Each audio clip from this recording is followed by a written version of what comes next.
कृष्णचंद्र भगवान की जय। दो बातें और कही थी कि हम बलवान भी नहीं हैं।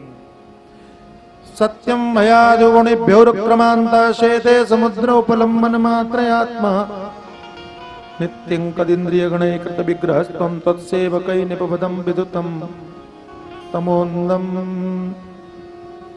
रुक्मिणी जी कहती हैं आपने बिल्कुल सही कहा कि आप राजाओं से और छुप करके समुद्र में बैठे, बिल्कुल सही। लेकिन महाराज ये राजा जरासंध वगैरह नहीं है, इनसे आपको डरने की जरूरत नहीं है। क्यों?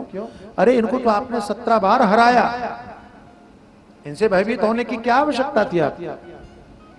फिर तो कहा कि इन राजाओं से छुप करके आप समुद्र में नहीं बैठे। तो बोले तो कौन से राजाओं से छुप के बैठे? बोले वो दूसरे राजा। तो नाम तो होगा। बोले हाँ। कौन? बोले काम, क्रोध, लोभ, मोह, मद, मत्सर, ये जो दोष है ना, इन दुष्ट राजाओं से आप हमेशा छुप करके रहते हैं, कभी इनके सामने नहीं आते। और कहाँ बैठे हैं? समुद्र में। बोले कौन सा समुद्र? बोले हृदय रूपी समुद्र में छुप करके बैठे। यहीं बैठे हैं लेकिन दिखाई नहीं पड़ते। कई लोग कहते हैं ना कि भगवान अगर अंदर है तो हमको दिखता क्यों नहीं? बोले दिखेगा कैसे?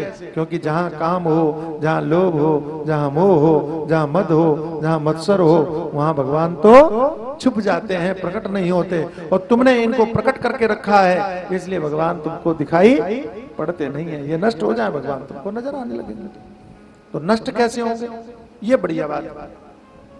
नष्ट कैसे होंगे? तो भगवान से आप प्रार्थना करो, गुरुदेव से आप प्रार्थना कर दो, हे गुरुदेव, हे भगवान से भी प्रार्थना, हे प्रभु हम तो इनको मारने में समर्थ नहीं है। हमने तो ऐसा सुना है कि रावण आदि राक्षसों का संहार करने के लिए आप ही तो अवतार लेकर के आते हैं। हम ये चाहते हैं कि हमारे घर में कब्जा किए हुए इन लोगों का संहार आप कर दो, ताकि आपका दर्शन हम कर सकें। हमें इनसे नहीं, हमें तो आपसे मतलब।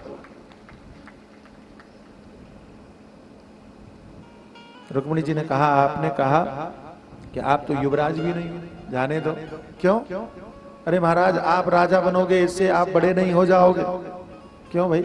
इसलिए क्योंकि आपके चरणों की पूजा करने वाले जो संत हैं, आपके चरणों की पूजा करने वाले जो भक्त हैं, आपके चरणों की पूजा करने वाले इन लोगों को भी राजगद्दी से मतलब नहीं होता। सिंहासनों को ठोकर मार देते हैं आपके लिए, आपको प्राप्त करने के लिए। सिंहासनों की महिमा आपके लिए है ही नहीं, कहीं नहीं।